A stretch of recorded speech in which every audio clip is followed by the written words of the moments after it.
You might want to click continue.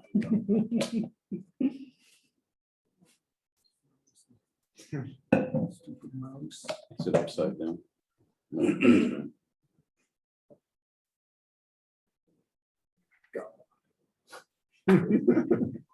Hi, Jack, I'm Steve. Just act like you know what you're doing. That's the best. Pretending maybe no one will know the difference. Okay, so I think the principal. Oh.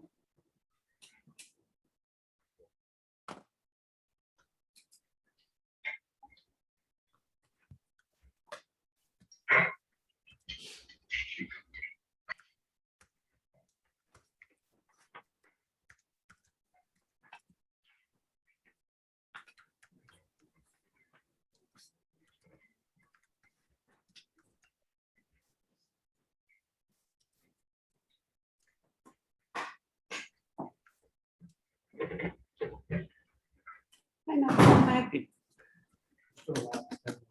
Yeah. No, go downstairs. No, you need to go downstairs. I'll sit in the corner. Did you have a nice vacation? Both kids get a chance to come down? Right, that's right. Yeah, it's like 4 days. That's right. Nightmare that must have been. Brian couldn't go, he was working. Oh. It was Yeah. Nice. Florida. Where were you? Sun. Oh, it was on sun. The heat was brutal today here. I can't hate to complain, but holy cow. Someone Do you want to sit over here? Are you happy? I'm not sure. I've only got a couple things. Okay. He looks way too happy. All right. Social distancing. Well, I think we ought to go ahead. Yeah, 'cause we've got a pretty big agenda. Hopefully, even Jeff has told us he wasn't coming and he'll be along and he gets a shot. All right, so I'd like to get this meeting, bring this meeting to order. I'll accept a motion to approve the minutes of May 17, 2021. Move approval? Second, all in favor? Appointments, recognitions, and resignations. Consider appointment of Sarah March to the Sustainability Committee effective June 7, 2021. Move approval with thanks. Second. All in favor? Aye. Consider appointment of Johanna Blackman to the Sustainability Committee effective June 7, 2021. Move approval with thanks as well. Second, all in favor? Okay, and the consent agenda. Move we accept the agenda as presented. Second. Any other discussion? Hearing none, all in favor? Aye. Now, I would suggest that we move to new business item K. Sheva, could you turn the fan down a little? I'll do that right now.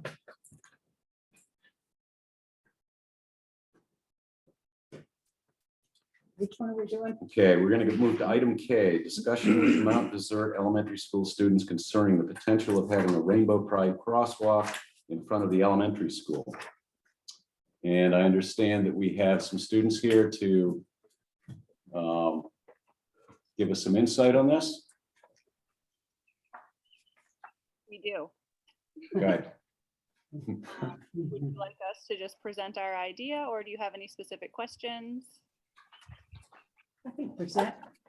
Yeah, if you could just present what you're planning to do, that would be great. So we would like to propose a rainbow crosswalk going from the northeast Harbor Library to the Mount Desert Elementary School in support of LGBTQ+ community, to make it like a safe, welcoming community, and to celebrate in it and acknowledge the differences in our community. LGBTQ+ community are more likely to experience depression, and 60% of LGBTQ+ people of LGBTQ community are depressed. 40% of transgender people have attempted suicide in their lifetime, which is very high compared to the rest of the world. We also want our community to show that it respects and accepts and is a good ally to the LGBTQ plus community and shows to anybody who is coming to the town, show them that we are supportive and inclusive. Many other towns and schools have done something similar, including the Camden, Castine, and Ellsworth High School, and there was just one painted in the town of Bar Harbor. Also, Healthy Acadia like offered to help like fundraise, and we could also like paint the crosswalk. Although like if the town would do it, then the town would be able to do it too. Do you have any questions for us? Well, thank you very much. We have a letter here from our Director of Public Works suggesting a couple of options. One is colored chalk in between white lines, because we need to have the reflective white lines for safety purposes, okay, for traffic with their headlights, or have painted rainbow colors between the white lines, which will also have embedded reflective beads. Do you have any thoughts about what your preferences might be?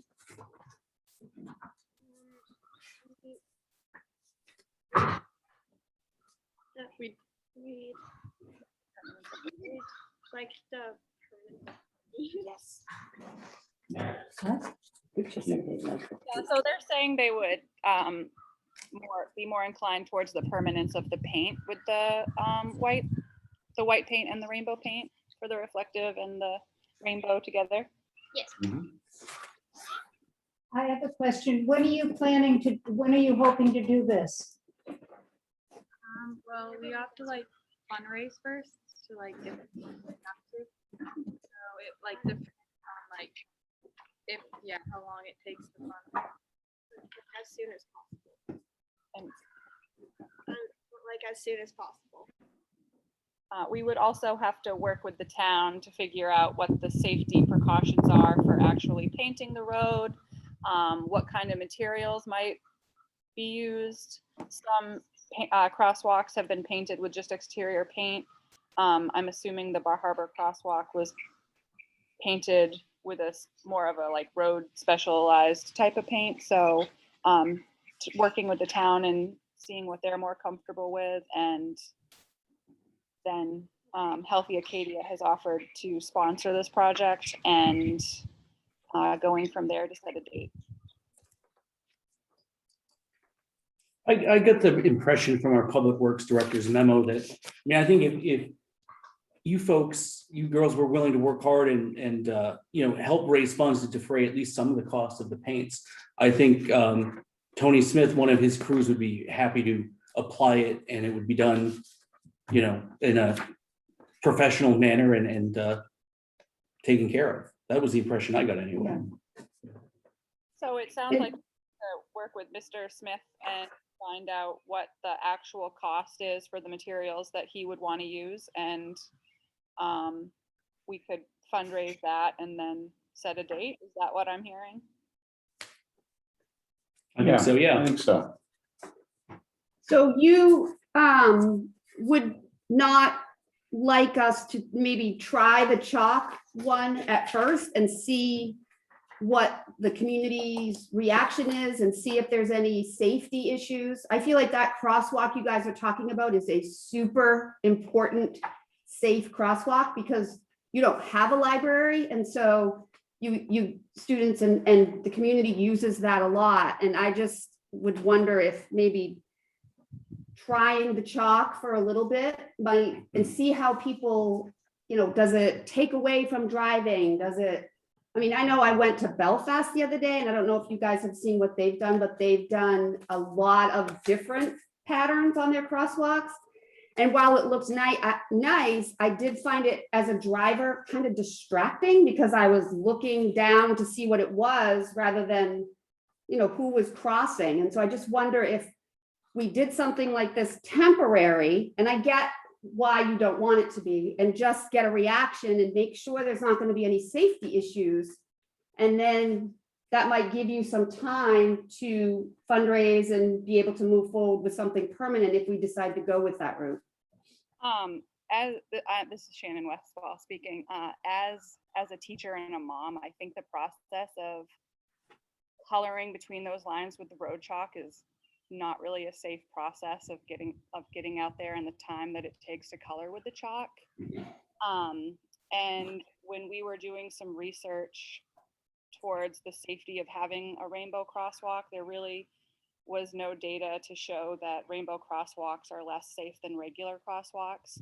And like you were mentioning with the Belfast crosswalk, I think a nice clean pattern, not too many bells and whistles, kind of like what Bar Harbor has, just the white and the rainbow, is a really great safe way to make the community feel safe with the crossing of the road, but also to make the LGBTQ+ community feel safe and welcome as well. Thank you. I think it's a great idea, and I move that we approve it. Or they can vote. They have to vote. There's a vote involved. I'll second that. Great. Any further discussion? I need some more information about safety and stuff at this point in time. Because I think it's a wonderful concept and I have no issues with the idea and the concept and I'm delighted, but that's a really, you know, if there was a crosswalk on school grounds, you know, I would be all for it. And I have no problem with paint. I think it may open up a door for additional crosswalks in town. And we've had a lot of crosswalk discussions and we put a lot of money into crosswalks. And I just feel like for my own, I need a little more information on safety. They could put a cone in there. That might help, you know, if it was a problem. I mean, I don't know why not. Well, you know, the other thing is depending on what the fundraising process is. And I mean, I have no idea what paint for roads would actually cost. Hopefully it's not that expensive, but like you were sort of saying, like, let's say the goal was to, before the start of next school year, have the crosswalk painted. Then if we talk to Tony, he might, I agree, like having people out in the street with their sidewalk chalk is not, No, and it's that's got disaster written all over. not what I was But thinking. Tony might have, there might be another means to do it where they could take care of it or temporarily, close that off for an hour and just take care of it. So that's a interim possibility as well. But I think going further, trying to fundraise for the paints to make it permanent, I think that would be the ultimate goal. Yes, and we're certainly willing to do that legwork for sure. So I have a motion and a second. Any more discussion? All in favor? And one opposed. Thank you, ladies. Thank you. Thank you. Okay. You can stick around for the rest of the meeting if you want. Yeah, it's gonna Yeah, be these are fascinating. You'll riveting. find them riveting. Yeah, that's right. Thank you so much for your time and support. Yeah. Thanks. Thanks. Okay, now I would like to move to item B, under new business, integrating parking enforcement systems, because I believe we have Jim Willis dialing in from somewhere. I'm here. Okay.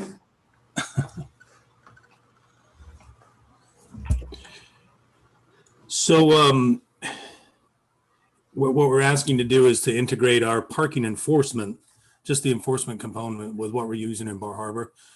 We have a fully integrated system there that integrates all the meters, kiosks, license plate reader, and all of that. But we're really just looking to use the ticketing platform. That way all of our officers are using the same thing across the board, and it enhances a lot of accountability. And I think we're going to probably collect a lot more of our what have been unpaid fines by doing this. We've spent about 3 years implementing this fairly complex system. It's working really well now. One of our officers manages it, and Mount Desert just really gets to reap the benefit of all that work that's happened over in Bar Harbor by joining in.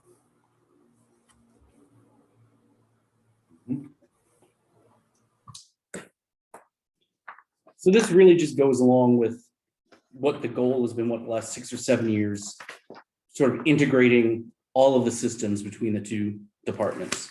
Yeah, that's right, Matt. For several years, I've had a goal in the agreement that shares me to acclimate softwares and platforms, and this is one of the last things, really. Records management's been together for more than 5 years, and we kind of waited to get the parking smoothed out, and it is. So what we're paying is an implementation fee with this not to exceed number, and we have to buy an electronic device. I've been talking with the harbor master this year, and we're going to maybe use some of his staff to help us better police the parking lots around the marina.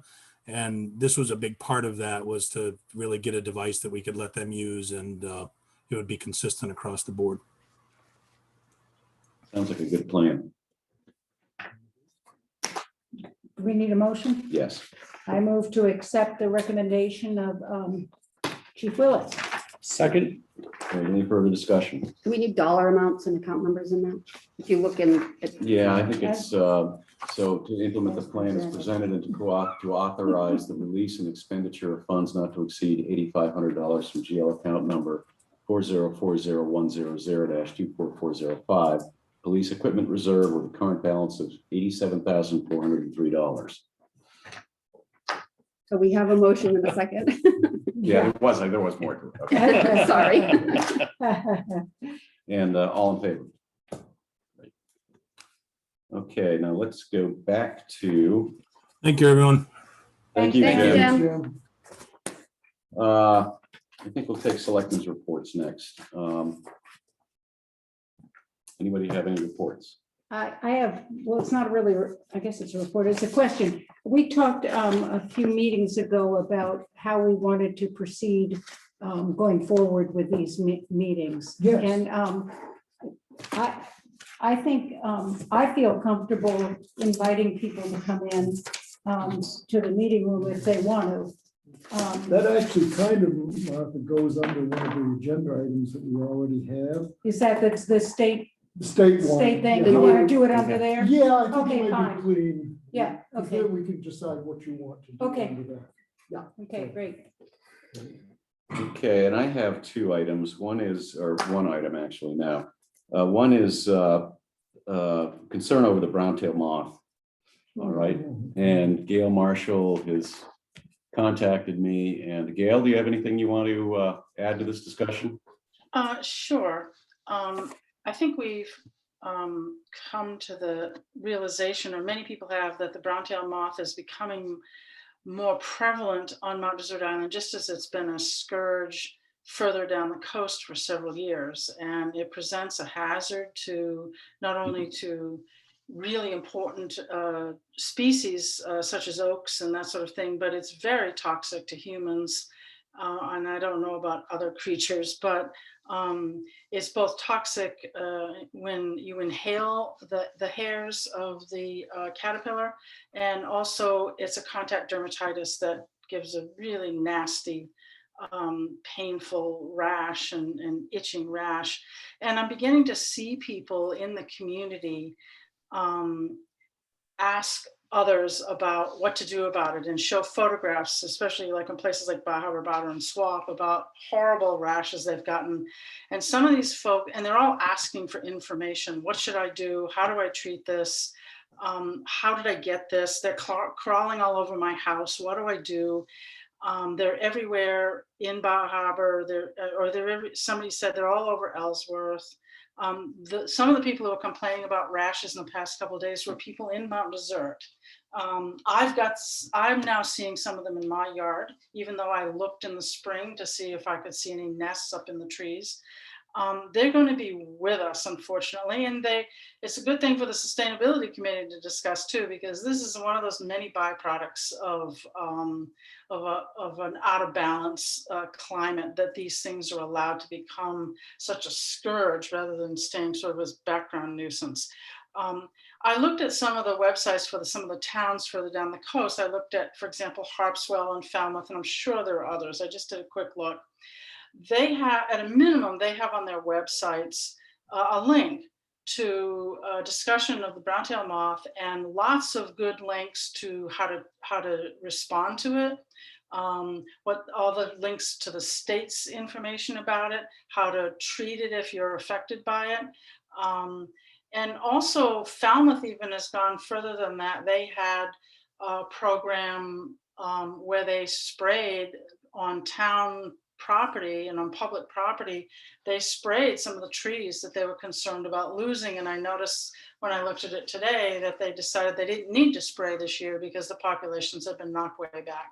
So obviously we can't, nobody's going to talk about aerial spraying of the town of Mount Desert and taking care of everybody. But there does get to be problems when one person may treat their property and properties around them don't get treated. So there may need to be a much more comprehensive, at least meaningful discussion about what to do about this if it continues to grow as a real problem. I mean, one other aspect of this is that one of the people who was talking about the really nasty looking rash he had been working on a rental property in near Somes Pond. And I can just imagine people showing up for their vacations on Mount Desert Island and then all of them getting horrible rashes by being out on a day like today when the wind is blowing and it's dry and these caterpillars are going through their life cycle and dropping their hairs.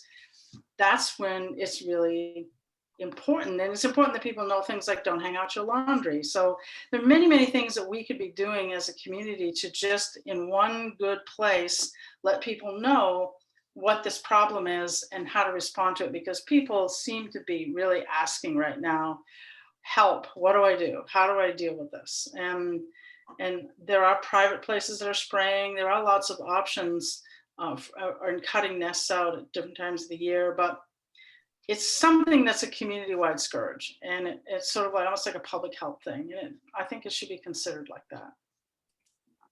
Okay. Thank you. So it sounds like one of the first steps would just be to have an informational website or something, or have a page on our website. But yeah. Okay. But it might be helpful, Derlin, to have some conversations with some of the other towns down the coast that have been dealing with this and see what we can do. Because it does sound like it's a growing problem. It's I don't want that rash. moving up west to east. Yeah.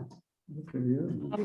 This is Donna Reese. Just one comment I'd like to make is, I think the most important first step is to educate the public on how to identify which are truly the brown-tailed moth cocoons versus the, for example, tent caterpillar nests. There's a lot of confusion out there that the layperson really doesn't know. And I think there may be some overreaction to thinking that they're brown-tailed moth caterpillars when in fact they're truly tent caterpillars. So I think that that's the first step, is identification before treatment and spraying and all of those things. And there's great resources from the state that show photos of each of them. Yeah, yeah. Identify. But that would be the first step. I mean, that's not something that you mentioned, but I am hoping that would be promoted, because you wouldn't want to be going after the tent caterpillars and spraying unnecessarily. Those are a good food source for birds and things of that nature. And why put chemicals into the mix if you don't have to? And there's a lot of really good information on that. Blue Hill Heritage Trust, they have a big problem down in that area, and they've just done webinars. And maybe we could, rather than reinventing the wheel, use the copies of theirs to have those links on the website also. But I think an identification is the number one thing, because there's plenty of caterpillars out there. And they're very distinctive, and they are a real big problem, but identification is number one. Okay. So we'll look into that. Thank you. Thank you. Thanks for bringing it to our attention. Thank you, Gail. Thank you. Okay, unfinished business, extension of temporary agreement between the town of Mount Desert and the Maine Department of Transportation from September 6, 2021 through September 6, 2026. And I have those for your signature tonight, that extension of that temporary easement, so. We've already voted. Yeah, you've already voted, so you do, actually all you need to do is sign it tonight, so. Okay, discussion of proposed tobacco-free policy for the town of Mount Desert. You remember when we were working on that and then COVID hit and Mhm. so once we started to move slightly out of that, I dusted that back off to bring it back for your consideration. If you wanted to, if you were comfortable with it as it is, or if you want more work done on it, I just brought it to your attention at this point. So you Remind me how this first came up. It came up through Healthy Acadia came Oh. and visited. They were working in Southwest Harbor, Bar Harbor, and I think Fremont. And I think those towns all have a similar policy. They adopted it. They adopted it. And so it's modified just slightly for Mount Desert. But it's the basic, it's the basic template that they are using with some little twists and turns here to reflect our community. So this would, I mean, this would mean that any of our public works guys couldn't be chewing tobacco while they're working. Right, yeah, exactly. The major changes it would be is that they're allowed currently, Jeff, to smoke or use tobacco products within a certain range outside of the building. This would take that off the boards, and just on all town property would be prohibited. I remember it seemed to be quite a lot of support for it when we brought it up before, and it would have come back, except it just lost its way last meeting. And it's just tobacco use though, which is. Yeah, we didn't but go, so, we didn't go. I mean, the purpose of a prohibition of tobacco use is to stop being complicit in the nicotine addiction. Yeah. But if we don't address other forms of nicotine delivery, then we are not really. I think fully- that's in there though, isn't it? Vaping and everything? No. think- Oh, it does say, okay. It's pretty comprehensive. Yeah, I'm in it's favor. everything. I'm 100% in favor of it. I just can't. I am too. I do have a question though. And you brought up like the example of someone with, you know, a lot of chewing tobacco in or something like that. What is the repercussion from? Well, the town personnel policy already has it out, and since this Okay. is a policy as opposed to an ordinance, it doesn't have the enforceability like an ordinance would. It's more of an educational effort, but those things are already covered in the town personnel policy, as far as tobacco products like that. So it would really be about educating people, It's getting educating. We signs need to up. get some signs up and things like that, and the harbor master sees somebody on this smoking, they can go say, excuse me, this is a tobacco-free zone, we appreciate it, people put your cigarettes out. They're not going to cuff them and stuff them, in other words. But I think we could do a lot more on education, and I think most people expect when they go into a public area that there's probably not going to be a lot of tobacco. Well, I don't disagree with that, but I've been working in schools for decades, and every school in Maine, it's illegal to smoke on school property, and yet it happens consistently in the parking lots and in cars, and nobody ever does anything. And then if you're an individual who decides to speak up and say something, you better watch your back. So I think it would be important that we sort of get people on board that are in positions of any authority, so that they're not only willing, but sort of expected to, such as your harbor master example, expected to say something, not cuff them and stuff them, but say something, please, because if we don't have our principals and our custodial staff and other people at schools, I can't imagine we're going to get our public works department and our other department heads stepping up and helping. And I will say that I think we have very limited tobacco use already on town properties. So I think this would be just something that formalizes it a bit more, but I have not noticed. In other words, this wasn't introduced because we have a huge problem with thousands of people smoking on the village green, but it's just one more step to take something that people may assume and make it, okay, this is the real deal. So I appreciate what you say, Jeff, and you work on that. Great. I move we adopt this policy. I think it's a good one. Seconded. Any further discussion? All in favor? Right. Good. And I'll say something. Good. I mean, I have too, but I get dirty looks. I mean, I've done it, it's a cultural thing, and depending on where you are and you know. on Sometimes this what I say island is, and- you know, you can, I just want to warn you that they really crack down on that around here. They know it's not true. Anyway. Well, that's good. Thank you very much. I think it's a great deal. All right. Good. Discussion of memo of Maine to adopt US CDC's new COVID-19 guidance. Ah, there we are. Yeah, basically, we've been, kind of, it's been the policy of the town all along.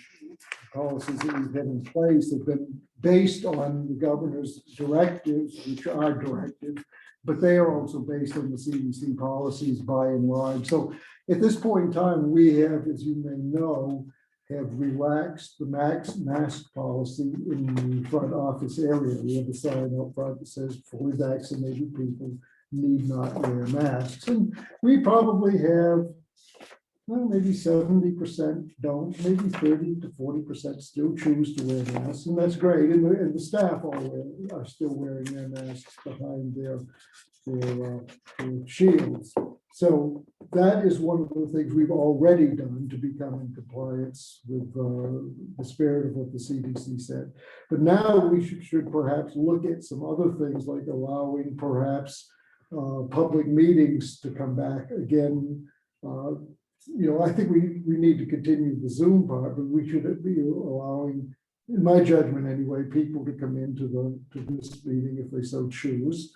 We've never been hugely, you know, packed, but it was also, I think, important. I'm a little bit concerned for the planning board, because the inability to have public meetings has really, I think, slowed down some of their efforts to try to move forward with some of their votes and things like that. The public meetings around some of the more controversial things. So I think they would appreciate the ability to be able to have in-person meetings. What I would like to do, I would like to continue to have the public still not access past the glass door at this point, and until such time as the governor has relaxed the policy to say that all people may, you know, the herd immunity idea, you know, we've reached this particular level and now people can fully resume their normal activities. But still, because that is the work area of a lot of people and they're not having to wear masks back there. So I'd like it till we get to maybe that next level when we've reached the 70 or the 75% before I open that part up. But I think the rest of it would be fine to do. Are you mentioned the people in the front office, and I've seen that they're still wearing masks. Are they required to, or No, they do choose to. Yes, Yeah. they choose to. Because they don't know who's Right. coming in You know, and and out. I think that's a perfectly, Yeah. you know, reasonable thing. And what I generally do, and most of our staff do, when we enter into that area, we generally put on masks Right. until we get out into the other areas. Well, and in at this a, point. yeah, in a service, which, you know, they're providing service, it's more for the reassurance of the clientele. Yeah. It doesn't, the mask, it was never sort of a protective device for ourselves. It didn't do very much in that regard, but it does, you know, that's why a lot of restaurants and whatnot are having their employees still wear them. Sure. I think we'll continue to wear them until such time as we hit the herd immunity. I think the plexiglass at the front desk, I think that's probably here for the. Oh, yes. The Yeah. long haul. Well, you know, I it'll think. be very useful, I think, during flu season. Yeah, next year. Sure. So I think that will help stop the spread. Flu, nobody got the flu this last. Apparently, year. they're saying that there may be one strain of the flu that's gone extinct. Yeah. As a result of the, which is just, you know, be replaced by 4 more, but you know, whatever.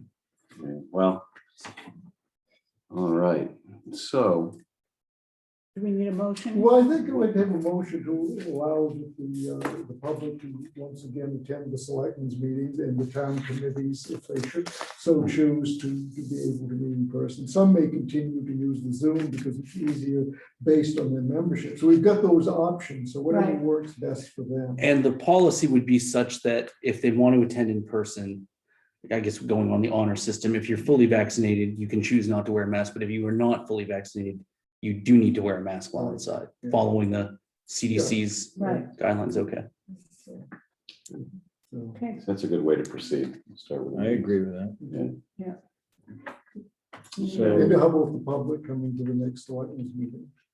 Yeah. You talk about that and Yes. the committee meetings. as Yes. well. Yeah. Okay. Right. Wasn't following. Are you Half making- asleep. you making a motion? I would move that from this point forward, all board and committee meetings of the town of Mount Desert allow in-person attendees with those fully vaccinated, allowed to go without mask if they so choose, and those who are not fully vaccinated, we request they continue to wear a mask. Sounds I like would what you second talked that. about. Okay, any further discussion?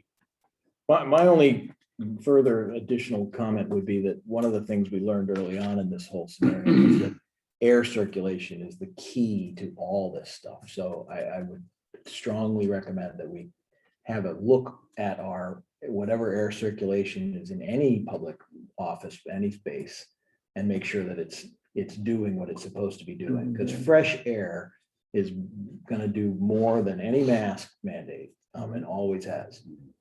So that's just, I would add to that, that we, going forward, that's gonna save us all, is making sure we get good air.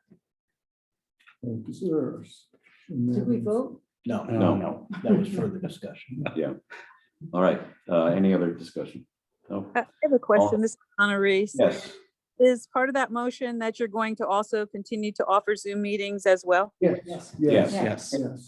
Good. Yeah. And I like the idea that you spell it out about the masks if you're fully vaccinated on the honor system and all. Yeah. Thank you. good. Okay, all in favor? Aye. Good.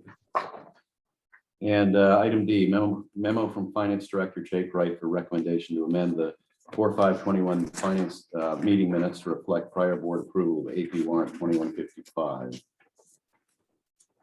I would move that the minutes be amended to reflect AP warrant 2155 as presented. All in favor? Aye. Good catch. Sign extension of a temporary easement agreement with Maine Department of Transportation. Yeah, I think that's almost Yeah, redundant. yeah. So I think we Yeah. can just skip Yeah, over that one. That's redundant. Modify May 4, 2021 minutes to reflect treasurer transition information and signatories as outlined in memo from Finance Director Jake Wright.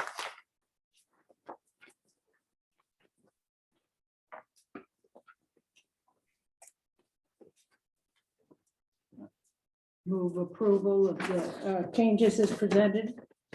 Second. All in favor? I just have a question. Do we have is there a date of Claire's leave, or is it kind of open-ended? No, it's until August 16th at this point, Okay, 12 weeks, and then it gets reevaluated by her medical staff Okay. at that point. So okay. So really, if she comes back in the capacity that she is, then we will reverse this and, okay, We'll have to. Currently, we weren't able to sign some of the documents that are required because she's a signatory. So we Okay. have to take her off so that we can continue doing business. right, and it has to be in the minutes in order to do that. Got it. Okay, thank you. And so, yes, I. Okay, new business. Interior Department, Town of Mount Desert Advisory Commission representative, and that would be Kendall Davis. Kendall. Yes, John, I'm right here. Can you hear me okay? Yes. Yep. Okay. For those of you that do not know me, my name is Kendall Davis. I have resided in the town of Mount Desert my whole life. I have a bachelor's degree in environmental and political science, as well as an MBA in global leadership. I was appointed to Acadia National Park Advisory Commission by the Secretary of the Department of Interior. The mission of the commission is to advise the Park Service. If there is an issue that is felt strongly by by community members, they would reach out to our selectmen, as I understand, and for advice, and they can request, the selectmen can, that I request have it put on the agenda for the commission's meeting. So that is my understanding of it. So I wanted to meet you folks tonight, and you folks could meet me also. Yeah, Kendall, I do have one thing I'd like to bring up, and that is the availability of minutes or transcripts from the meetings. Yes. When we get them, they're generally very late, and they come in clumps. Okay. Is there any way that we could get in a timely fashion? I know 7 days is what their bylaws say. Yeah. 7 days in advance of the next meeting. Yeah. Is there any way we could automatically get the minutes of those meetings so that we can have them for our own meetings? I can speak with Kathy Flanders over at the park office and see if she can accommodate that, John. That'd be great. Okay? Yep. And I'll get back to you very shortly with an answer. Super. And Mr. Lunt knows I am available. He sent me countless emails in the last few months, and we've communicated back and forth in a timely manner. So I am here. I do appreciate that, Kendall. It's been very helpful. Thank you, Have you- Mr. Lunt. Thank you. Have you attended a meeting yet? I've attended 4, and the first 2, 3, I'm probably like a mouse. I say very little. And it's new for me. It's new to be on the other side and see all that goes on within the national park. It's an incredible operation. And we have wonderful people that are in charge over there on McFarland Hill. Very good people. So I'm humbled by the knowledge and the assertion of that in completing their affairs. I am really just wowed by it. And it's been good to be on the other side and see how things work. So. Thank you. You're welcome. Thank you. You're welcome. Okay, request for temporary stipend for front office employees. Jake? Yeah, so this is all tied into Claire's absence. As you guys know, she was the town clerk and is the town clerk, but she's on extended leave. That has basically left a pretty big gap that has been filled by Elizabeth and Lisa and Jennifer at the front office, but they already had full-time jobs. So they're balancing another full job between the 3 of them, minus some of the time that Joelle has been able to help out about 2 days a week, roughly 8 hours a day. And so basically, I feel like we're getting a lot of value from those women right now that's not being compensated. They've split a lot of workload between themselves, and it's added a lot of stress on their workday. And I think it's important because we're building redundancies within those positions, and when there are vacancies, there will be less downtime. However, that benefit is coming at a cost to them, and I think that it makes sense to compensate them for that. And I think you guys all have the calculation that I provided as to how I got to that number. I didn't, just pull it out of thin air. I felt like it was a logical way. It should have been a non-consent. It's in an odd place. Correct, Oh, because it's in a different place. there was salary information, so we didn't want it to be part of public. Oh, I see. Oh, I see. Now you can. Oh, I see, back here. Yeah.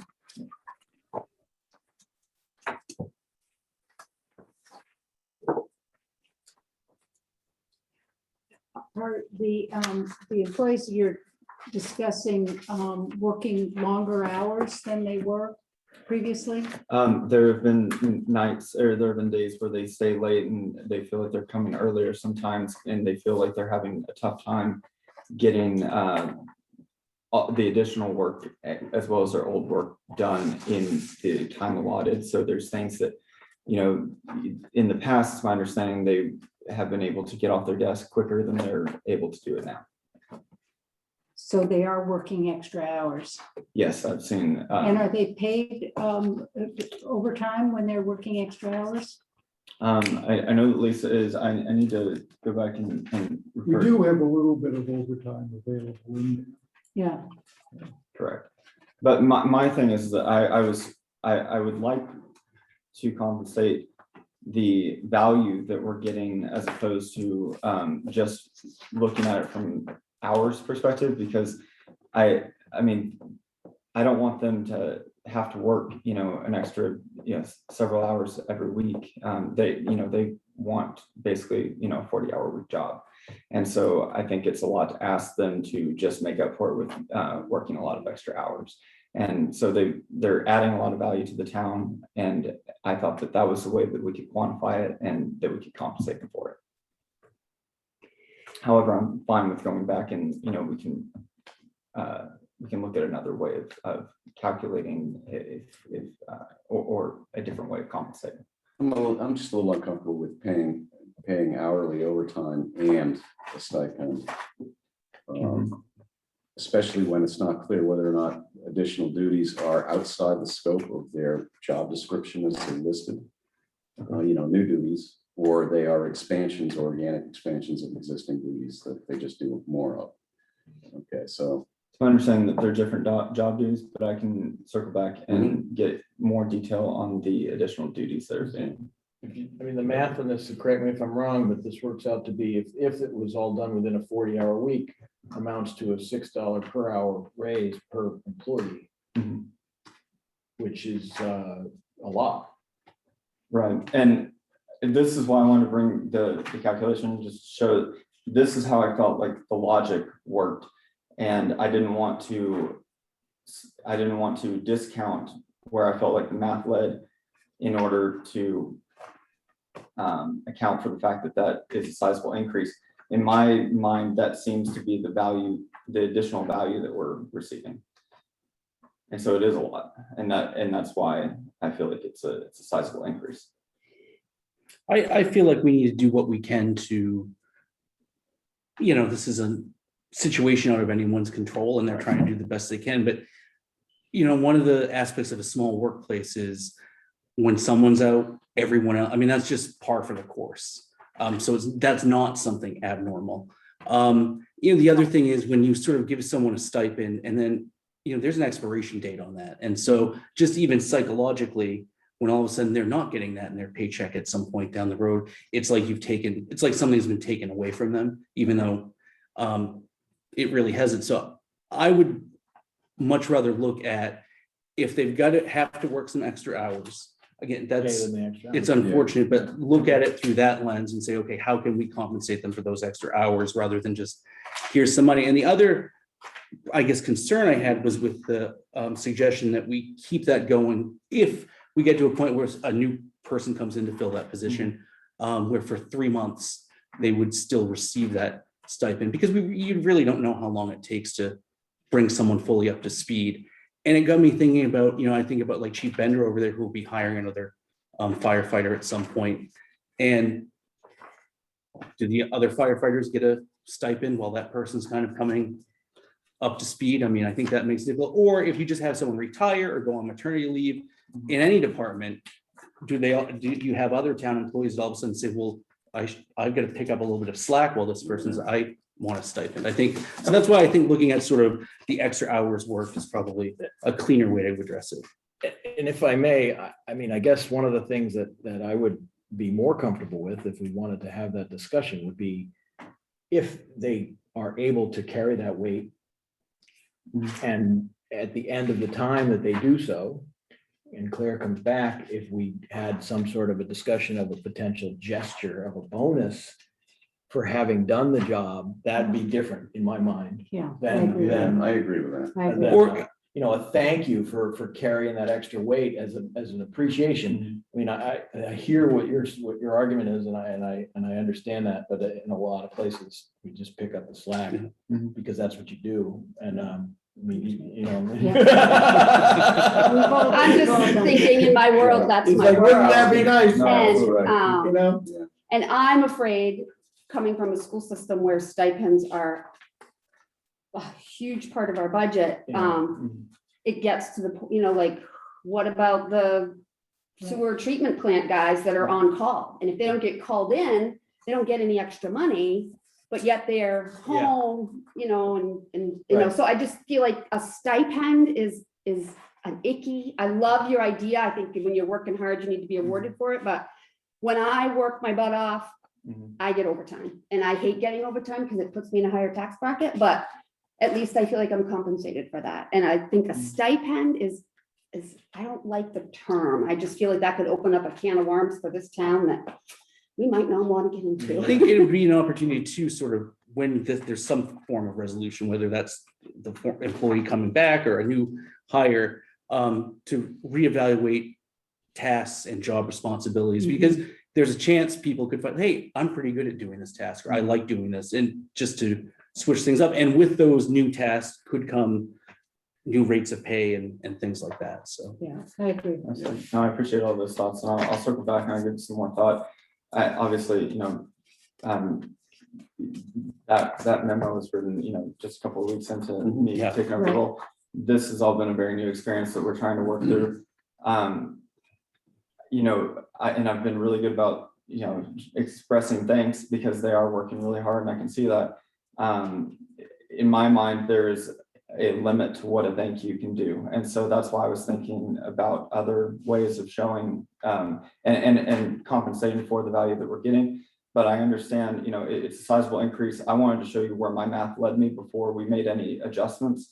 But now that I know kind of where you guys are, I can go back to the drawing board a little bit and we can think of another way to recognize that there's additional strain on these employees, but maybe in a way that is more acceptable. Is there I don't even know, is there such a thing as a temp anymore that comes in and helps with sort of? The problem with that, because we kind of have Joelle, and she has been here in the past, and part of the memo discusses how she's currently getting up to speed on things that have changed in the past. And I have offered, I would rather work overtime as opposed to them. And I've offered to help out in capacities where I can. I've reconciled reports and I do things to take work off of them when they, feel really stressed. The problem is a lot of what they do and a lot of what Claire did takes years to really understand. And so that's the problem with the temp idea. And is that we currently have a fair amount of capacity within these employees, and bringing in someone else that they would have to train, I'm not sure would alleviate their stress. Okay. Yeah. Well, I certainly hope that they know how strongly you're advocating for their value, because that will go a long way. Yes, it will. So because speaking from someone again that works in public service, it's really it makes a huge difference to know that somebody's advocating for you And appreciates your efforts. So I hope that's known. And I hope it's known that I know, Also like, appreciate it, yeah. so appreciate. I know what it's like to be in a situation where you have to step up and do extra and extra and extra, and then deal with life and all of other things. So I think that's a great start on your part to at least see how much you care and how much you want to. Absolutely. And so I totally support something, but I just feel like a stipend, I'm not quite there yet. Okay. Thank you guys for your input. Thank you. Thank you, Jake. That's good. All right. Informational update from Kathy Miller of the Broadband Committee, including request for approval for identified outreach efforts. Hello. Thanks for Hello there. me talk to you all today. So as you know, the Broadband Committee has been sort of reinvigorated. They had not been too active for a while, and the Economic Development Committee really wanted to push this. So we've brought the committee back together, added a few new people. And through this process, did some outreach to the Island Institute, which is an entity that's been working all along across the state, mostly along the coastal communities, onshore and offshore, to really expand broadband capacity in all of these communities. And with their help and perhaps their input, Vetro Fiber Maps reached out to us to see if we would like to participate in their program. And I don't know if anybody is familiar with Vetro Fiber Maps, but it's a Maine-based entity that is working with all kinds of communities and businesses actually around the globe now to help map out everybody's broadband systems. And so it was no cost to us, but we have been working with them. And this is an entity that the town's own consultant, Casco Bay Advisors, recommended we work with. It's an entity that he worked with when he was putting together plans for the police department, for instance. And the Connect Maine Authority has also now engaged completely with Vetro to help them through their processes as well. So it's a good and known entity. And what they're offering as our participation with them is to map out what a fiber to the home or fiber to the premises system would look like if we chose to go that route. And their design would assume that we have nothing in place at all. And so they have presented us some parameters, and we can review those, and the committee has, and had one question about that. But one of the things they would also like to know is we would need a central office for any new system that they're going to design. And where would we like that to be? They can make a recommendation, but if we have a preference, we can put that in there. So before we moved along with this, we wanted to bring you up to date, see what you thought about this, and see if you would approve our recommendation that we move forward with this auto design in general, and perhaps suggest that the fire department building in Soamesville is the right place for that central office. So that's our first question for you. And then we can talk a little bit more about that whole community engagement process. Kathy, I have a question for you. How much room do they need? They did not specify, but according to Wendell Opawal, who's the IT person for our school system, it's not a big space. It can be a standalone building, or it can be a space in another building. It does need to have power, and even a generator, so that if power goes out, then there's a backup system so we don't lose it all. So it could be a standalone building, or it could be part of an existing building, but it's not a whole lot of space. They just didn't specify yet how much. And Kathy, what goes into this space? This would be the central office, so it's where fiber is coming into the system, and then where it goes out from there. Okay, so it's not an office space per se. It's actually like a server and you got some stuff in there, right? Exactly right. Yeah. Okay. A lot So, of fiber cables. so how much of this, because I remember when we had this discussion back when we had the initial meetings at Neighborhood House, that there was a big discussion about outsourcing this and having it supported, or having the town administer broadband itself. And everyone shied away from administering broadband because that meant we'd own a lot of infrastructure and maintenance problems. And we didn't want to do that. How much of a problem is that going to be with this? Actually, we have not yet made that recommendation. And that gets into the next part of this is, what do we have now as a town? What do we want to have as a town? And how are we going to get there? And is it the incumbent providers, Spectrum or Consolidated, that are going to expand their things? Or is it something the town would have to do on its own, because those businesses, there's not enough return on investment and they're not going to do it. So from the committee's point of view, the criteria has always been, we want to have a system or an infrastructure that is future-proof, so that any new technology that might come along is going to work with this fiber cable, which is the state of the art and what everybody would recommend. That it is accessible to everybody who wants it. So even down a quiet road or a long driveway, if you want it, then everybody can have it. That it's affordable, and that people understand how to use it, how to make the best use of it. So there's that digital equity component of it.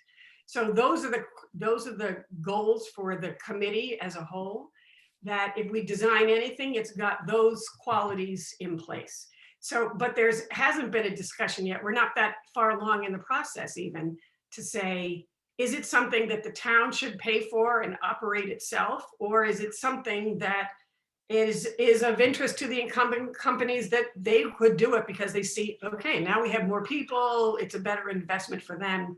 Where's the money going to come to do this? So I think that it's a longer process and to get to those kinds of decisions. And I think that part of that conversation is, what are the other towns around us going to be doing? Can we move forward as a regional, island-wide, and maybe even, Trenton, Lemoyne, so that everybody has a better return on their investment, whether it's the businesses who are doing it or the communities that would be doing it. So, so we haven't, we're not close yet to those kinds of discussions, but we know that if you're going to be constructing something, if it has broader appeal, it's probably going to be less expensive for everybody in the long run. if there are going to be dollars that might come through the state or federal government, that they're going to be much more interested in a regional approach rather than a town by town and spotty work here and there.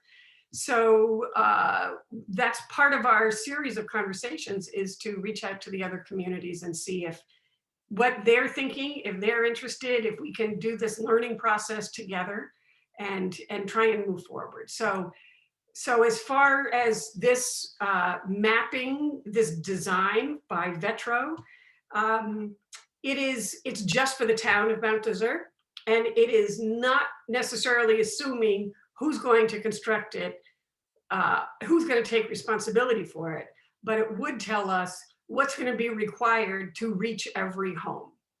And so it couldn't help put a dollar figure there that we would alter to say, all right, we've already got fiber going down this road, or Spectrum is planning on doing that anyway. So we can peel back that kind of investment. It doesn't have to be a part of a new plan going forward.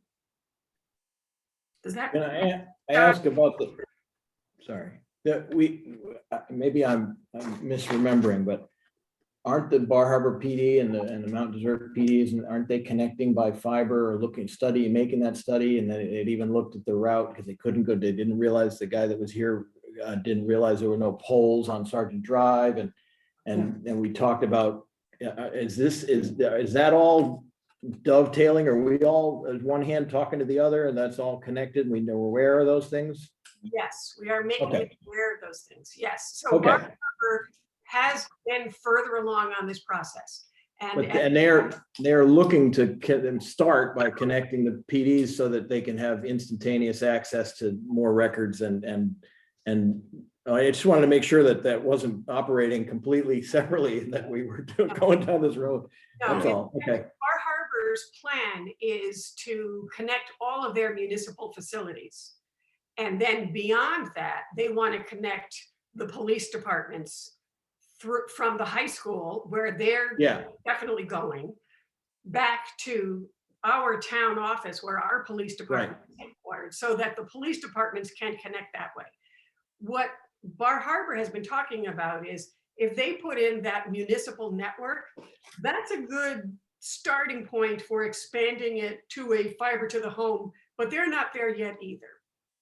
Okay. But that would, if that were already done, if the town of Mount Desert built in that, then yes, we would factor that into the plans, that there is a connection along the way that we would dovetail. Yes. So when the Vetro people come in, if they do, when they do their mapping, they'll be aware of what other people are planning and hoping for. Yes. Perfect. Thank you.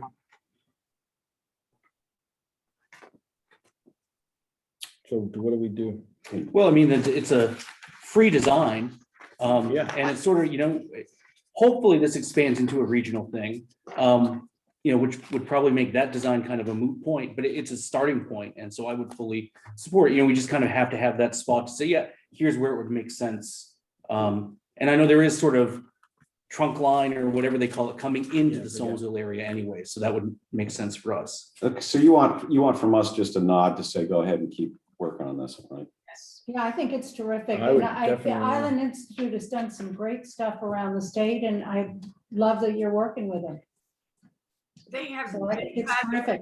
we have a representative, their broadband person attends all of our meetings and has been a great help in guiding us through this whole process. And so we intend to survey all of the, well, as many as we can get to, all the property owners. So we want to do both an online survey for those who do have some kind of connection, but have to do a paper survey for those who don't necessarily have a connection.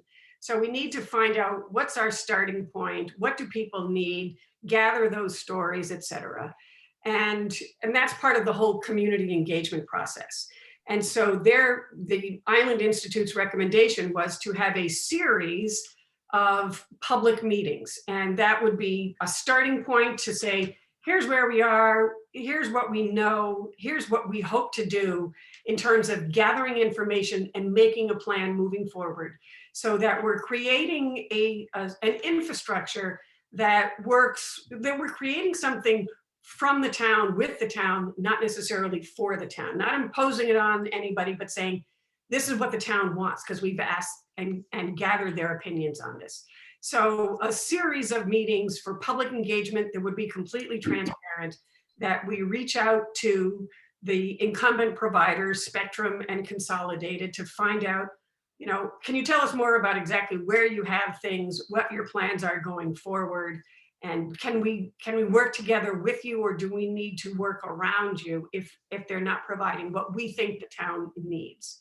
So I had outlined in my memo to you a series of meetings that we would hope to do, as the town of Mount Desert, and do through the town's Zoom links, et cetera, to bring as many people in as possible.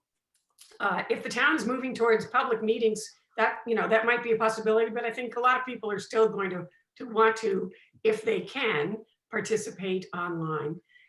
But I wanted to see if you were comfortable with this series of meetings that we would have, and get your approval to move forward with those, because then we have a lot more work to do to just figure out who's in charge, how are we going to market it. There's a lot more work, but we wanted to make sure we had your blessing to move forward with these. Kathy, about 8 years ago, we had a study done. Remember that? Oh, yeah. 13 million. And do you have all that information, or is it so passé that it doesn't count anymore? No, we certainly have that information. It was from 2015. And we have been in touch with Tilson Technologies to find out what it would take for us to have you bring us up to speed on what has changed, et cetera.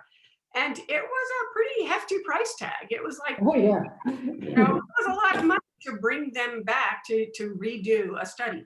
They have grown, they have expanded their own operations. They're more expensive than they were 7 years ago, Yeah. So we were talking about like $50,000 to bring them back on board.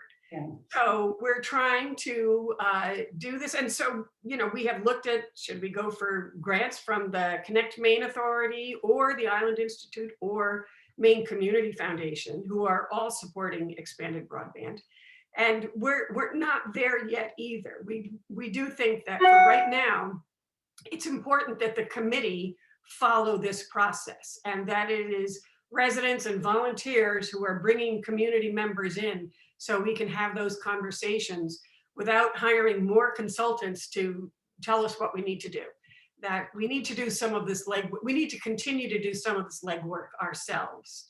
But we have consultants along the way that we already have in place. So Bob Bickmore attends our meetings, et cetera, and Wendell is on board there, et cetera. So we have some good expertise in-house already, and we need to do some more homework before we make any more recommendations to you all about what it is we think we might want to do. The county commissioners are talking about how to use the money, that the windfall that's coming to our county, and they're talking about broadband. So I would think it would be worthwhile to speak with them as well. We should add the county commissioners then into these public meetings that we might have. Yes. Yeah. Exactly. So. All right, that sounds great. Thank you, Kathy. So that's enough support to move forward on both counts, right? Yes. Yes.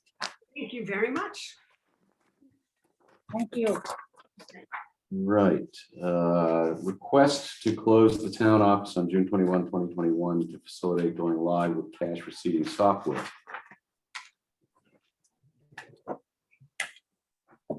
That came as a proposal from the contractor that we're working with. They said it would be a smoother process. Yeah. Is this still part of that software suite Munis? yeah. No, So this is outside of that.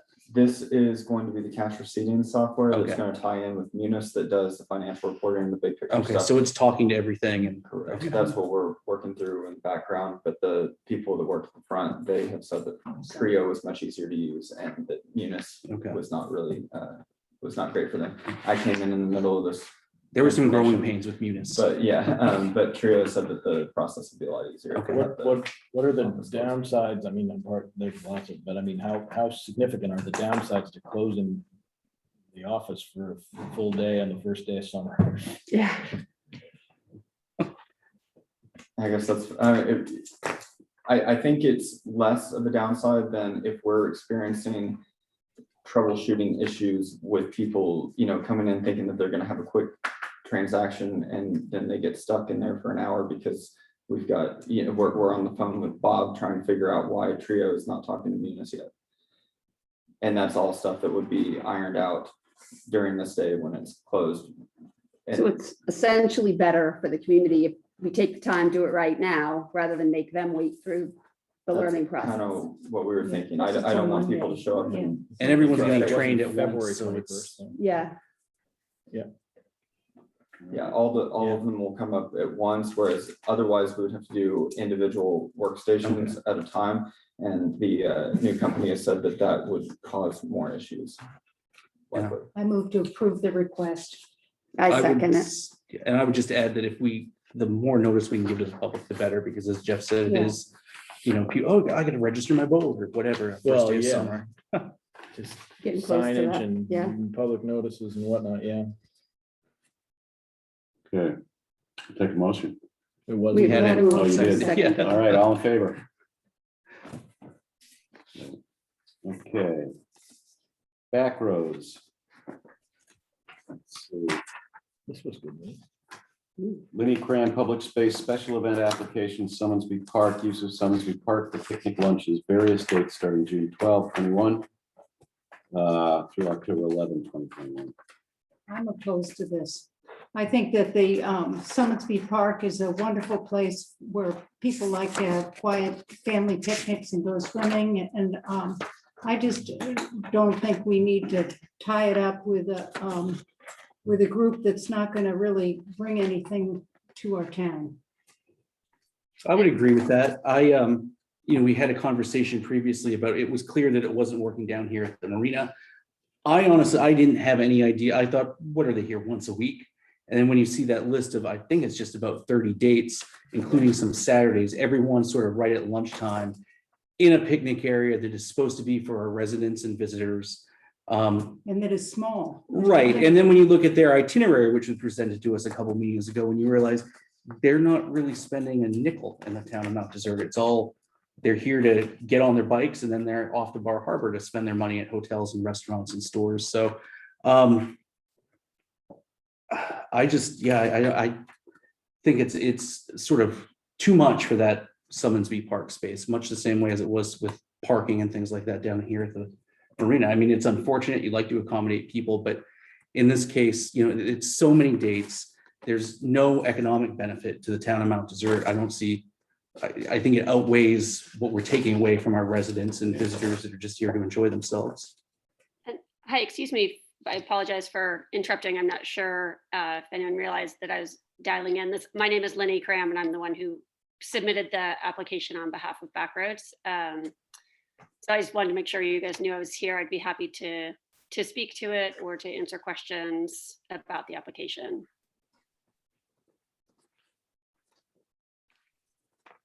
Well, I have to agree with Matt and Martha. I think that it represents a significant chunk of our resources for this kind of thing.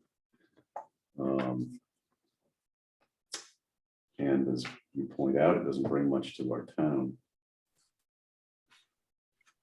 And Go maybe ahead. if I can just introduce myself as the regional manager for our trips in Maine. I do want to say I'm new to this role, and although Backroads has been coming to the island for, I think, decades, I'm new to hearing a little bit of the concerns that I think have maybe been growing over the last couple of seasons. We operate trips all over the world, and honestly, one of the things that's most important to us is to try to be good partners in the communities where we operate. We are very cognizant of impact on small towns. We bring guests to many small communities all over the world.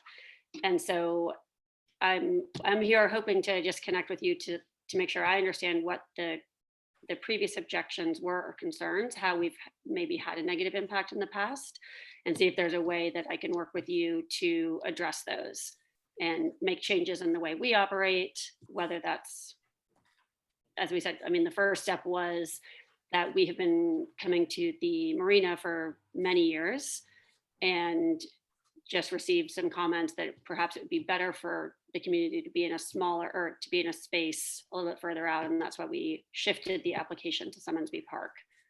So that was kind of the first step in trying to address some of the concerns from the local community, from you all. But I'd love to know what else your concerns are. And as I said, we'd love to work with you to try to change our behavior so that we are not negatively impacting your local residents. So Lenny, I appreciate your willingness to come and talk to us. I can speak basically at the marina. I don't know, are you familiar with our community, our town? Like, have you been to the marina and been to Summonsby Park? I have not. Our local trip leaders, and as I'm actually covering this role for our longtime regional manager who does know the area very well and has been to the marina and to Summonsby Park. She's on maternity leave for 6 months, so I'm just stepping in, and I have not personally been there. But our trip leaders and the folks who kind of run this trip year after year after year have briefed me on it. I've seen pictures, and we've talked through, the impact of the area. Originally I was thinking Summonsby Park would definitely be better than the marina, but when I too looked at the number of dates that you're thinking, that is such a small area. And I mean, I've seen your vans and bikes and people at the marina, and it really takes up a lot of space. So I think, like, from my concern, it is that really it would almost, we aren't shutting down Summonsby Park, but I don't anticipate that other people would be able to really go in there and enjoy that space on all of these times that you're there. It's a very small area and it's very limited. I have a question for you, I guess. What is the benefit to the town of Mount Desert? We talk about working together. So my question is, what I can see what the benefit on your end is with easy access to the trails and whatnot, but what is the benefit for us? I mean, I think that's a great question. I guess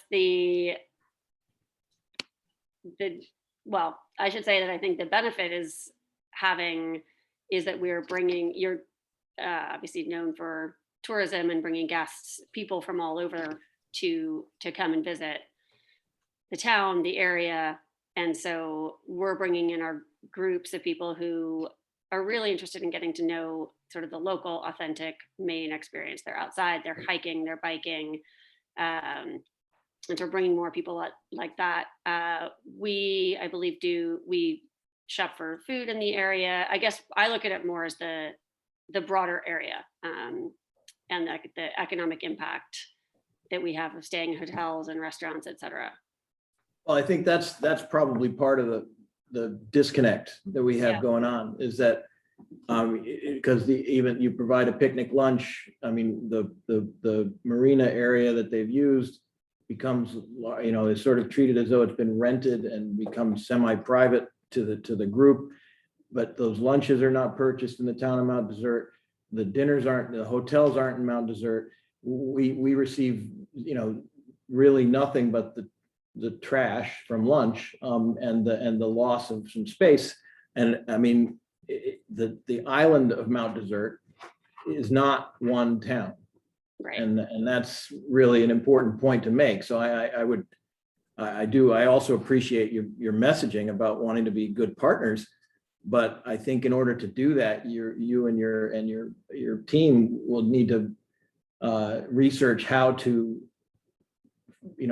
use the town of Mount Desert for more than a bike setup spot, like possibly find a local vendor to produce and provide your lunches, or do something to show us that we are getting more than your setup place, because there are a lot of people who are not happy about that it's a small space and it's taken over, and nobody's faulting your bike people. I mean, they're doing their job to try to make their customers happy, and if they're looking at the marina in Northeast Harbor as sort of the same recipient of their dollars as the hotel in Bar Harbor, that's not their fault either. But it's not true. And it's a burden for us and without much benefit, as Mr. Hart pointed out. Yeah, I mean, I think that's very fair, and this trip has evolved over many years. I believe we used to go to, shoot, the name is just escaping me, Docksiders. The Docksider? The Docksider for lunch as the first thing versus a picnic lunch. And it at some point changed to Backwoods providing a picnic. We often do that just from our side. It works well for the way we run trips because it makes things quick, and people, in our attempt to be lower impact, we often find that picnics are kind of the quickest way to get people in and out of a space. I'd be more than happy to rethink that though, and to look at alternatives and either catering a lunch. And so I think that's a very valid point that we want to be contributing to the town where we are starting this ride. So, And maybe if you did that, you could park on privately owned land in the parking lot if you were going to a restaurant or staying at a hotel.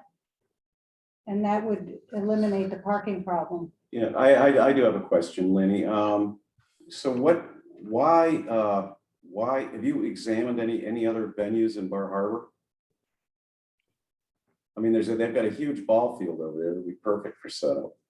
Yeah, so to be very honest with all of you, because I'm new to this role, I haven't and this was brought to our attention somewhat recently, which is a mistake on our part, and having not gotten this application to you all sooner. So I haven't had the opportunity to look more extensively at alternatives in a different town.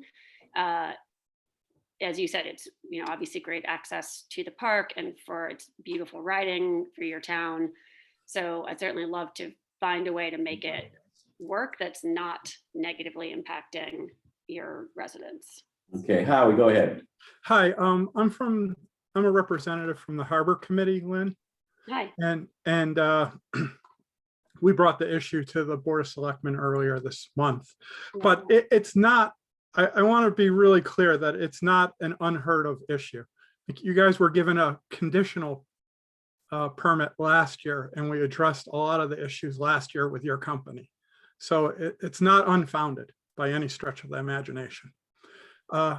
Secondly, I want to, I didn't talk to the selectmen about this, but I want to contrast your company with another company that does the same exact thing in Acadia, which is Vermont Bike Tours, I believe is the name of the company. They put up their people in the Ostaku Inn, so that's in Mount Desert. That's where they do their where they have the people housed. So that's bringing money to our town and benefits to our town. And on Thursday, you can read their itinerary just like I did. On Thursday, they say that they want to take a day off from biking, and they have everyone go down to the harbor and get on a ferry to one of the outer islands. So now they're using our services. They're not using our marina for parking and transitioning, but they are using our services at the marina. And they say if anyone doesn't want to go out to the outer islands, they should, spend the time walking around town and visiting the shops in town. So those are, and they've never asked us to unload their bikes and have picnic lunches anywhere in our town. So that's quite a contrast from what's going on with you guys at this point. And I just wanted to articulate that for you. Yeah, thank you. I understand that. And also, I just want to respond to that I'm aware that this is not unfounded, or that we were given a conditional permit last year. Unfortunately, and I said I wish we could have had this conversation in January or February to discuss this, more, and not trying to do this at the last minute. As I'm sure you've all seen in many ways in the hospitality industry, because of after COVID, we had a lot of layoffs. We've been operating on a skeleton staff and then had this sort of crazy demand. And I apologize that permit, the conditional permit and those concerns, and we should have brought this up sooner to you. And that's You know, I want to say that it's very clear on the permit that it's 30 days notice. So, I mean, you knew that last year when you filled it out. So, you know, I'm just pointing that out. Totally fair. And the group, the team that is typically handles these and keeps track of them in order to get them in on time was down to one person trying to manage all of North America. And as I said, it was a mistake on our part that it was missed. But I think it's very, you know, I hear your point on that. I would encourage you to look for a restaurant with an outdoor seating area that has a large parking place, and see if you can work a deal with them. So you bring your van in with the people and let them eat at the restaurant and then go on their bike trip. I bet you could find something. Yeah, that's certainly something we've been looking into just in the last week when I realized what was going, the status of this and the permit. I guess I'm curious if you think there would be another site that is more amenable to the town if we would do something catered, for example, but still being in a park or a different location. That's something or something. That's all we got. And unfortunately, like all of these locations are relatively small and are, you know, if you brought in 15 bikes and 15 people and, you know, 2 van drivers or whatever, I mean, it's the whole space and the van and trailer. And the trail, yeah, I mean, it's just, it's really unfortunate. And looking at this date, I can imagine that's super stressful for you because this date is coming right up. But I mean, I'm sure you've read and understand that our community, along with the whole island, is already at capacity sometimes. And, you know, I don't know. I don't know. Over capacity. Yeah. Yeah. Yeah, I'm not sure. I mean, I know that there's some history here. And the idea of the marina is distasteful to a lot of people. I'm not as familiar with how much use Summonsby Park gets. Quite a bit. Does it? Yeah. Okay. Yeah, I would agree. I mean, that's one of the places that I do tend to scoot to because I like the quiet. Yeah. And it's very Okay. rare in June, July, August, or September that I can go down there and have a quiet myself. I mean, sometimes, good Lord, it was rare in this winter. No, you know, but yeah, I mean, I agree with Martha. People find it. It amazes me how people find it, but they do. And it is often. There's families playing volleyball. There's, you know, young people playing volleyball, or there's families doing picnics. And I think that it would be really hard. Swimming, looking at sea glass. I received an email late this afternoon from a Mount Desert resident, and it was sort of the same thing. She was concerned that families doing picnics and gatherings there, they'd pull in and see the van and the trailer and decide, not today. Yeah. And if you do look at the timing, it is sort of right at lunchtime, which is sort of prime time for any picnic area, obviously. Yeah, I think lunchtime and sunset there are both super busy times. Yeah. High school, but Someone had suggested maybe finding a restaurant that has a big parking lot that would be suitable for accommodating the vans. Perhaps Abel's could do that. They have a large parking lot, and they might have this, and they're right on the wall, and it's beautiful. It's easy access to biking. I think the issue. Actually, one of the places that I had looked at as an option. Sorry. But isn't the part of the issue is, if I'm not mistaken, that it's parking for the vans and the folks bike from that location. Right? They get on their bikes from there and go. Yes, that's the idea. So- We're starting the first day of our trip, and so we are meeting guests, bringing them, unloading the bikes, and then they take off on a ride from there. Also getting from Abel's to. No, Abel's. That's not That would very be good. easy access. Abel's right to Sergeant Drive, where you like to bike anyway. Well, Yeah, we're I think set. we're ready to vote on I'd that. like to add a comment, if I could, please. I'm Jim Black from the Harbor Committee. Another issue with your group, Lynn, was that your workers would come ahead of time and commandeer the picnic tables that are placed there for the general public. And that tied up our picnic tables for several hours for you to run a business, and the general public could not use that space or those tables. So that was also an issue as well as parking. Yeah, I know that in the past that two of the leaders would come and set up before the guests arrived. We're actually no longer doing that to try to spend less time and have less impact. So we've changed in the last 2 years to just sort of arrive all at once, set up the picnic, kind of throw it out quickly. So in order to, as try to address that and to be lower impact and taking picnic tables for less time. You might check with the high school for parking and stuff like that. And, I know we have 2 very large parking lots. It's not a super easy transition from the high school to, but it's an option. It would be possible, just a couple of miles to the Eagle Lake Road. And, those dates, there's not a whole lot going on up there, so. And they're not running them. And when, yeah. They're not running the Island Can I ask Explorer. if I understand that because Maine has become such a popular trip for us, and as you said, you guys are already feeling kind of overrun with tourists. The demand for our Maine trips has really gone through the roof. If we were coming less often, we have a biking trip and a trip we call kind of a multi-adventure where you bike and hike and do other things. If we were to just apply for one of those, it would be fewer times visiting the park. Is that something that you all think might be workable?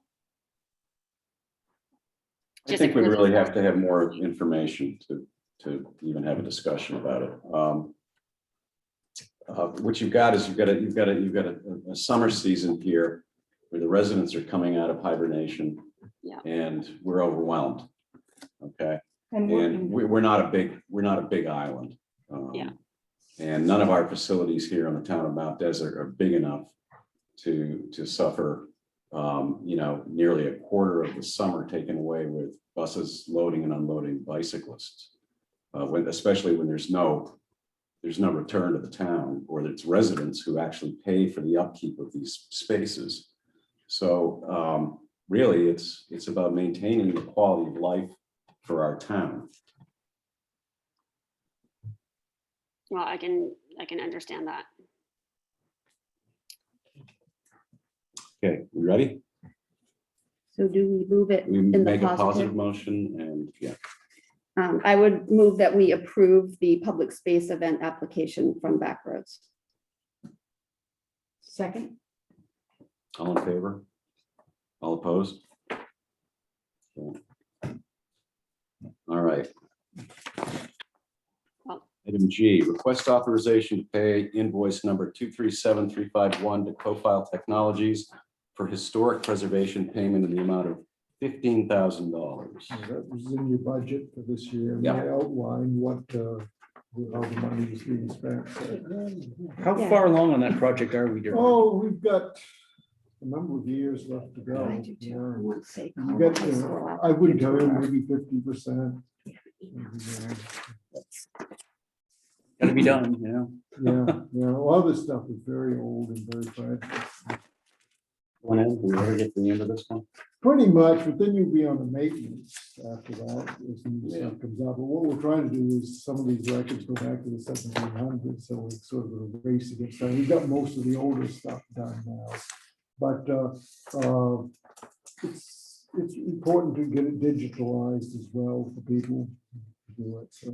I was kind of intrigued by the box of death. That was a little interesting. Was there I would move authorization to pay invoice number 237351 to Cofile Technologies in the amount of $15,000. Second that. Great. All in favor? Aye. Yeah. Next year's will be about a little more than half of that, what we budgeted, so we're starting to get a handle on it. Yeah. But we haven't done anything forever and ever, so. Okay, authorization to increase the hourly rate for all on-call firefighters from $14.08 an hour to $18 an hour effective June 14, 2021. Move approval with Absolutely. enthusiasm. Seconded. Great. Any further discussion? Well, I would say this is something, I know we've had this conversation before. You need to make it worthwhile. You think about a cold night in February to get someone up off their sofa at 11 PM. So I think that's the least we can do. And you've been sitting over there so long, Mike, you could probably ask for a lot more than that. We can give it to you at this point.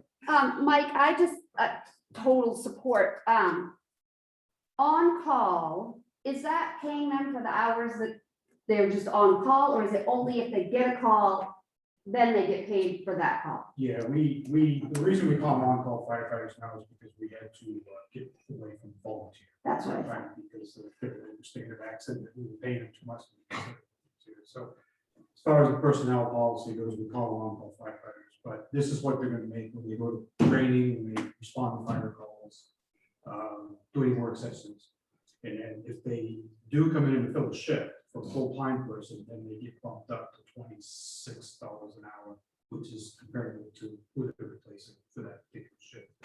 Is there can I ask, I think you might have answered this in a previous meeting, but is there a basic, if they get called out, is there a minimum that they're gonna get paid for? Is it 2 hours or something like that? That's what I thought. Okay, so Okay. regardless, anything 2 hours or less, they get paid 2 hours, and obviously if they're calling them 2 hours. Okay. Payment an hour.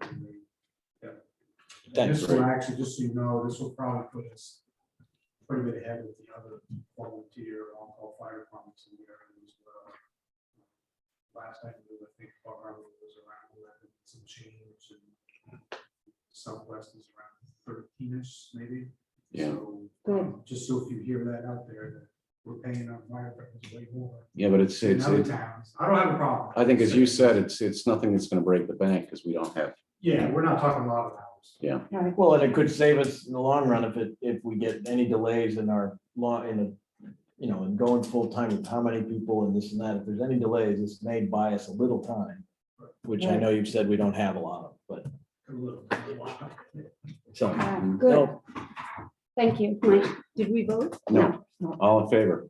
Aye. Aye. Great. Authorization to apply for and operate the Mount Desert Fire Department as a non-transport emergency medical responder level service. This has got to be part of the moving towards taking over so I mean, I think we need to approve that they apply. Yeah. For now, that's a step, right? Yeah. Mike? It is a part of that process now, but originally it wasn't. I know Basil was on there. He's here, yeah. Basil Mahaney, the service chief for Basil, I've been talking about this for probably better than a year now. Recognizing that they need some help. We have full-time people here in the station, on our fire call, why can't we use that, to help with the ambulance service. We contacted Basil, contacted me, and that's BOS. And we first just wanted to have our firefighters respond with the ambulance when they needed to, but maybe EMS suggested that it'd be better to license the fire department at least at the first responder level, or first responder service at a basic EMT level, just make things cleaner. And then Basil did come to me a couple weeks ago and actually asked if we could really push this along because, as I said, I've done it earlier anticipated summer. Staffing shortages this summer, which may be critical at times.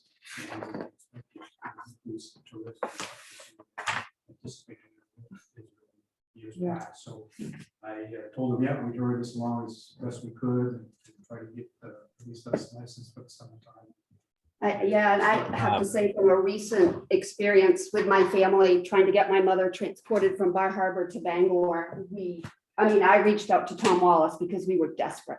We didn't know who was going to take her or how they were going to take her, and having that familiar ambulance, and even though it was a person from Bar Harbor, it makes so much of a difference to a person, especially in this community. And so that service is, I'm grateful that happened for her. I'll have to say too that Basil was said that when his EMTs were here, did not do anything, and if they're firefighter certified, which some of them are, he'd be more than willing to let them help us as well too. So And I think a couple of your the EMTs are actually transitioning. We approved them to be, I mean, this is just Yeah. about supporting each other and helping each other, so. And to answer your question, Jack, if we start with this process, when we do go to full transport service in 2023, it would just make the move easier because we don't have to apply for the license, we just upgrade our license. Great. Good. Yeah, Sounds like a good. good plan. Right. And willingness, Basil- like, Basil thank wants to you, say something. Basil, for being willing to sort of, I think, take it on. It's another responsibility, Yeah, so. Basil, what do you got to say? Yeah, so like Mike said, we've been working on this kind of for a while, and just kind of seeing what's going on this summer. You know, it's starting off busier than normal. Our call volume, you know, the last month or so has definitely been up, and unfortunately, the state's kind of seeing a shortage of EMS staff due to varying different reasons. But unfortunately, COVID was probably a big one. Nobody wants to get in the back of a small space with somebody that might be sick. And right now our staffing is looking good for the summer, but you know, that can change. And if we could have the fire department, you know, there and able to help our staff out, you know, if things change, or, you know, if we are just busy and, you know, we have multiple calls at one time, or our crew is on a transfer to Bangor, you know, having them capable of responding to emergencies throughout the town while our crews are tied up really just helps the town, you know, get better EMS coverage. And since the crews are there right now anyway, it'd be great to be able to utilize them to their, you know, maximum potential. So I just think it'd be a great thing if, you know, we could get that going and, you know, add that little bit of extra for the town. I think it would be good. Great. Agreed. Okay. Do we have a motion? I would move total approval with thanks to request authorization to apply for the NEHAS as the transporting EMS provider for the town. Second. Great. All in favor? Chairman, Thank you. Yes. sorry, could we have that reworded to Apply for operate it and as- operate. So I would redo my motion to apply and operate the Mount Desert Fire Department as a non-transport emergency medical responder level service. Second. Great. All in favor? Aye. Thank you. Thank you. Thanks, Mike. Thank you. All right, item J, liquor license renewal, Eliza Bishop doing business as Milk and Honey Kitchen LLC, 3 Old Firehouse Lane, Northeast Harbor. Would move approval. Second. All in favor? Aye. All right, any other business? No, sir. Okay, treasurer's warrants. Can I read the treasurer's warrants? Just the way they're printed? Should I just read them? All right, here we go. New format. Item A, approve and sign treasurer's warrant AP 2168 in the amount of $169,707.86. Move approval. Second. All in favor? Aye. Approve signed treasurer's payroll, state fees and payroll benefit warrants, AP 2165, AP 2166, AP 2167, AP 21, and PR 2127 in the amounts of $5,080.67, $72,195.31, $12,061.16, and $118,951 respectively. Move signature. Second. All in favor? Aye. One abstention. One abstention. Acknowledge Treasurer School Board AP payroll warrants number 13, number 24, and number 25 in the amounts of $69,311.85, $173,613.88, and $92,653.83 respectively. Move acknowledgement. Second. All in favor? Aye. Aye. Motion for adjournment. Right, so moved. Second. All in favor? Aye. Thank you, everyone. You. The signature is, It's supposed to be the time of year like the 10-minute meeting.